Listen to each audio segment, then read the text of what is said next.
చేసే పని గది కానీ 3 నెలలు అయితే అసలు ఎస్ఎల్బీసీ టన్నెల్ మీ కమిషన్ల ఆరాటంతోని మీ కక్కుర్తితోని ఏదైతే కూలిపోయిందో ఇంతవరకు అందులోంచి శవాలను కనీసం తీసే దమ్ము లేదు.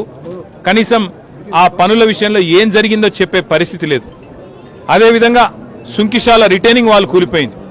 సుంకిశాల రిటైనింగ్ వాల్ కూలిపోతే ఇప్పటివరకు ఆ సంస్థ మీద కానీ ఆ ఎందుకు కూలిపోయిందన్న దాని మీద కానీ ఎలాంటి ఎంక్వైరీ లేదు, ఎలాంటి కమిషన్ లేదు. ఆ సంస్థ మీద ఎలాంటి చర్య తీసుకున్న పాపాన పోలేదు.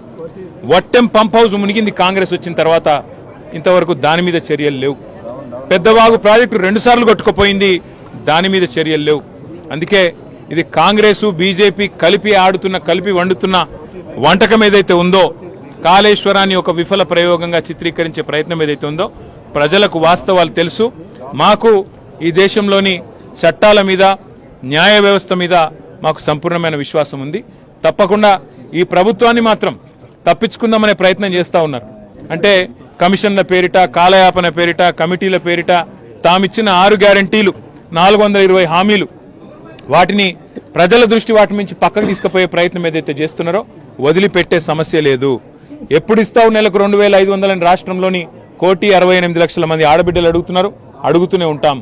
అట్లాగే ఎప్పుడు ఇస్తావు తులం బంగారం అని ఇవాళ పెళ్లిళ్లలో ఉండే ఆడబిడ్డల తల్లిదండ్రులు అడుగుతున్నారు, వదిలిపెట్టాం.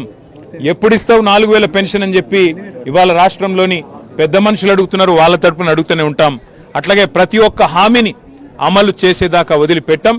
మీరు ఎన్ని నోటీసులు ఇచ్చినా, ఎన్ని డ్రామాలు ఆడినా అవన్నీ కూడా తప్పకుండా దూది పింజల్లాగా తేలిపోతాయనే మాట కూడా తప్పకుండా చెబుతూ, ముమ్మాటికి న్యాయము ధర్మము గెలుస్తుంది.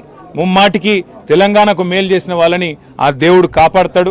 మీరు ఎన్ని చిల్లర ప్రయత్నాలు చేసినా, వచ్చి 17 నెలల నుంచి మీరు చేస్తున్నాయని చిల్లర ప్రయత్నాలే. ఈ కమిషన్ అని, ఆ కమిషన్ అని, ఈ ఎంక్వైరీ అని, ఆ ఎంక్వైరీ అని. అందుకే నేను చెప్పేది, ఈ 3D మంత్రం ఎక్కువ రోజులు నడవదు. ఈ డిసెప్షన్, డిస్ట్రాక్షన్ అనే మీ ఆలోచన ఏదైతుందో ఎక్కువ రోజులు నడవదు.